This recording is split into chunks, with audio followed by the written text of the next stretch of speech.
kau akan jumpa Allah. Besok ketika kau mati di akhirat, kau tak kenal Allah juga.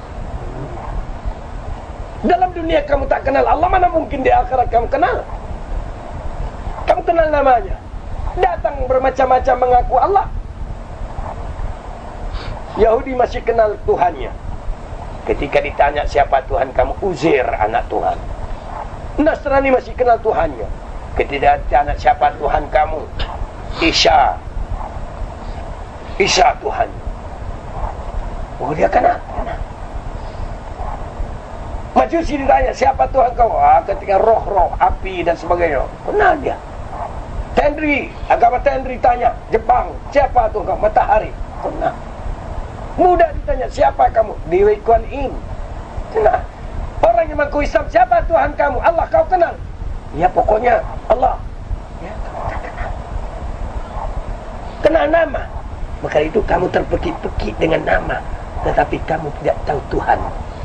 Padahal Tuhanmu sangat dekat daripada kamu. Orang yang kenal kepada Tuhan, ketika diucapkan nama Allah itu, bergetar hatinya, hancur hatinya, karena dia tak tahu Tuhan. Orang yang tak tahu Tuhan, dibacakan nama Tuhan, dia tenang-tenang saja, karena memang dia tak kenal kepada Tuhan. Mana mungkin dia takut kepada Tuhannya? Mana mungkin? Orang yang mengenal nama Allah, Ar-Rahman, Ar-Rahim, Al-Malik, Al-Qudus, boleh takutkan kepada Allah? Tidak.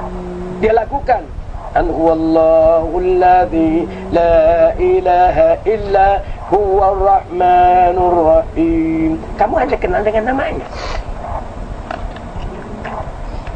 Maka kamu lakukan dia. Makanya ketika kamu berkata Abdurrahman, Abdurrahman, orang yang kenal Abdurrahman takutnya karena kuasa Abdurrahman ada. Ketika di samping Abdurrahman mengucapkan Abdurrahman, Abdurrahman, yang kenal Abdurrahman itu tuh dekat kamu itu. Ngapain kau kuat-kuat? Bukan Abdurrahman, peka, tuli. Tak tuli Abdurrahman itu. Nah, takutnya orang yang kenal Abdurrahman ini bukan kepalang, tapi yang kenal nama Abdurrahman, biar di sampingnya Abdurrahman, dia tidak tahu Abdurrahman. Begitulah kamu kepada Allah, kamu kenal namanya dan ciptaannya, tapi tidak kenal kepada Tuhanmu sendiri. Maka mereka yang tidak kenal kepadaku di dalam dunia, kata Allah, aku jadikan mereka di kemudian hari dengan tidak bermata, sehingga mereka buta. Lalu bertanya kepada Allah, lalu dia bertanya kepada aku, kata Allah, ya Rabb, dalam dunia kamu ciptakan kami bermata, kenapa sekarang kau ciptakan kami dalam keadaan buta? Allah pertama, untuk apa aku ciptakan kamu bermata? Dalam dunia pun kamu tidak kenal aku, apakah lagi di akhirat? Mana mungkin kau kenal kepada aku? Di dunia kamu sendiri tidak pernah melihat aku, tidak pernah mengenal aku. Maka itu kamu cuma belajar awaluddin ma'rifatullah. Awal agama, awal hukum itu mengenal Allah. Kamu tahu bahwasanya yang awal-awal kau tirkan la ilaha illallah Muhammadur Rasulullah, tapi kamu tidak kenal kepada Allah dan tidak kenal kepada Rasul. Untuk mengenal Allah dengan apa? Untuk mengenal Rasul dengan apa? Kamu kenal dengan sunnahnya, tapi kau tak kenal dengan Rasul. Rasulmu adalah metafisik kamu. Dia bermetafisik, dia bertubuh, dia bernyawa, dia bermata, dia bertelinga, dia bersifat, dia berakhlak. Ketika akhlak Rasulmu tidak ada kepada kamu, perbuatannya, sifatnya tidak ada kepada kamu, jelas kamu tidak kenal kepada Rasul. Kepada Allah juga demikian. Ketika kau mengenal namanya, mengenal ciptaannya, tapi tidak mengenal yang menciptakannya, hanya mengenal namanya, kamu tidak dapat sebagai saksi yang menyatakan Allah tidak ada yang lain kecuali Allah. Ketika kau berkata la ilaha illallah, tidak ada yang ada kecuali Engkau ya Allah. Diriku pun tak ada, karena diriku Engkau yang punya. Hatiku Engkau yang punya, nyawa dan rahasia kepadaku Engkau yang punya. Tak ada aku. Mana aku? Aku pun mencari diriku, tak jumpa. Semua Engkau punya ya Allah. Ketika engkau telah paham semua itu Allah yang punya, sangat mustahil kau tidak mengenal Allah. Ketika sarung, tahu bahwa di dalam sarung ada pisau yang sama bentuknya dengan sarung, tetapi sarung bukan pisau. Tapi sarungnya dibikin oleh pisau, tapi pisau tidak akan dapat dibuat oleh sarung.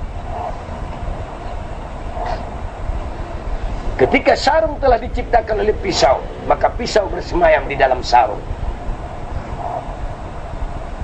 Bergerak sarung karena pisau, karena dia menutupi pisau.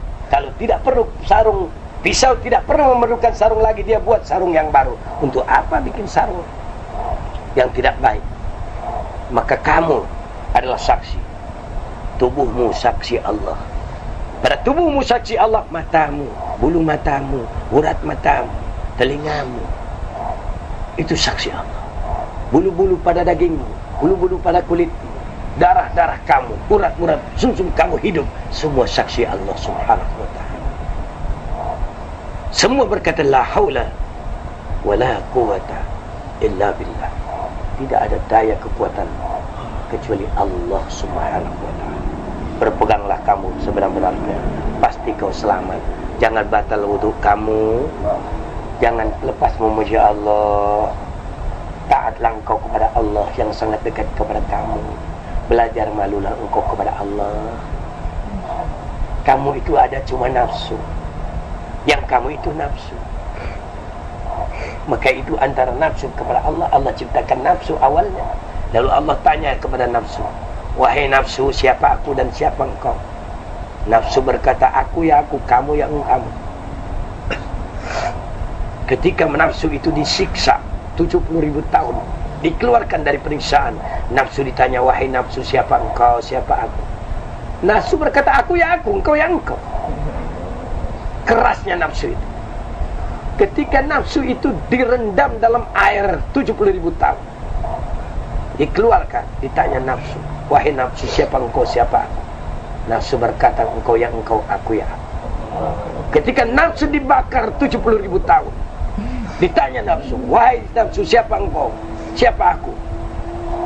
Maka nafsu berkata, aku ya aku, engkau ya engkau. Ketika Allah puasakan nafsu, baru satu hari Allah tanya, wahai nafsu, siapa engkau, siapa aku? Nafsu berkata, Allahu Rabbi wa ana abduka ya Allah. Baru dia berkata, engkau wahai Tuhanku dan aku hamba engkau. Maka puasakan nafsu kamu supaya tidak ada ego kamu. Serahkan semua ini memang kepunyaan Allah, tidak ada milik kamu. Tidak ada milik nenek kamu, datuk kamu, kakek kamu. Mana ada? Semua Allah punya. Baru benar kau berkata la ilaha illallah.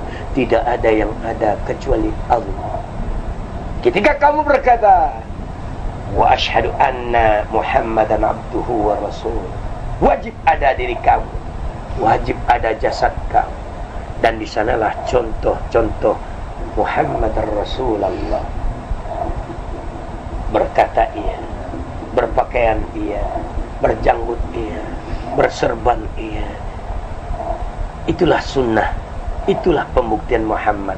Dengan sunnah-sunnahnya yang kau laksanakan, ada pada diri kamu yang kau pertahankan, samalah engkau telah berjumpa Rasulullah sallallahu alaihi wasallam, dan pasti engkau berjumpa kepadanya. Amin ya rabbal alamin. Assalamualaikum warahmatullahi wabarakatuh.